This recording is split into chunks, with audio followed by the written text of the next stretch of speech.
Hi, welcome to the Rob and Matt Show. I am Matt. And I am Rob. And that's the first time I've ever let you go first. And it'll be the last. Yeah, I agree completely. So, we're talking today. It's been a while since we've done a show. Too long. Yeah, it's Rob and Matt. What are we calling this, 2.0? 2.0. And why are we calling it that? Because we're 20 pounds heavier. That's right. So it's been a while, and it's good to be back. And today, funny enough, we're actually talking about how to be healthy truckers. And I think it's perfect that we are the ones talking about this today because, I had my gallbladder taken out 4 weeks ago, and then today I start physical therapy for some back problems. So, poster child of being a healthy trucker. That is great. You look at me right now. I feel like a can of biscuits is about to pop.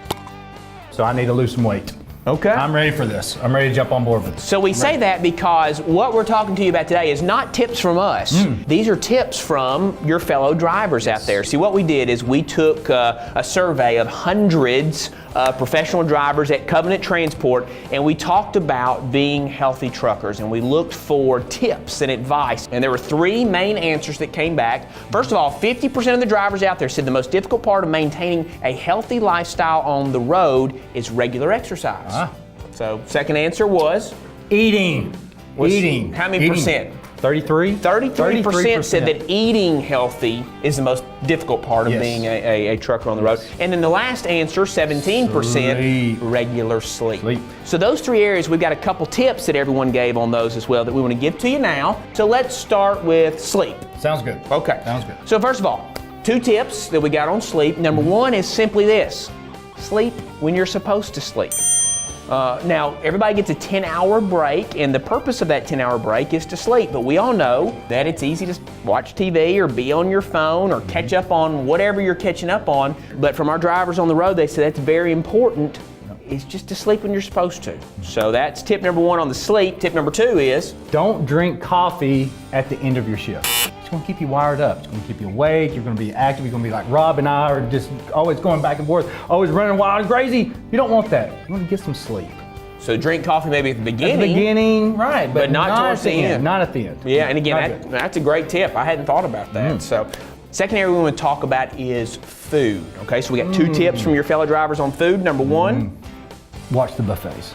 Ooh, that's a good one. Watch the buffets. You ever done a buffet? Oh, do I look like I've done a buffet? I've done about 3 or 4 million buffets. I feel like it, all right? I love all-you-can-eat sushi buffets. Ooh. When I go in there, I eat like I'm a killer whale.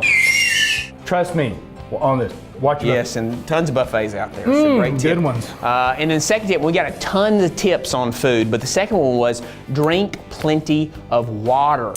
Now we know water doesn't have much taste to it, and some people don't like drinking it at all, but you Google it, most experts say you need to drink at least 50%, so the number of ounces, 50% of your weight. So if you weigh 200 pounds, drink 100 ounces of water a day. Okay, so drink a lot of water. Great tip from one of your fellow drivers there. So eating, and then the third area, and this was actually the number 1 most difficult part of staying healthy on the road is regular exercise. So we had 2 tips from your fellow drivers on that. Number 1. Tell you something. Do as much push-ups as you can when you pull over, when you're at a rest stop. Do a push-up against the truck. That's great for us. Every time we get up from the office, go do push-ups. Let me do a push-up, right? Do it, yeah. There you go, first one in a while. That's probably, it. yeah. 2.0. 2.0, all right. And the second tip when it comes to exercise is this. Every time you do a pre-trip, walk around the trailer, maybe a couple times, and stretch. Okay, now pre-trips are a regular part of your life. It's something you do all the time. So if you want to make exercise a regular part of your life, you want to make stretching and walking a regular part of your life, do it with your pre-trips, because that's a regular thing as well. And so what were you doing right there? Just some stretching, getting in the moment, getting ready for this 2.0. There you go. Yeah, that was a great squat right there. You like that? Yeah, it went down not at least far 3 inches. So anyway, so 3 areas that we got tips on for you from our professional drivers: eating, sleeping, and exercise. And so whether you're over the road or whether you're in an office sitting all day like us, we got to focus on being healthy. So we're ready to do that, me and you. Yes. So the next Rob and Matt show, is it going to be 3.0? We're going to go backwards. Let's go backwards. 1.5, 1.0. We're going to go backwards. Okay. And so hopefully for y'all pursuing health as well, you will commit to being on that journey with us too. So sorry it's been so long. Yeah. You look great. You look beautiful. Thank you. Thank you. And we'll see you next time.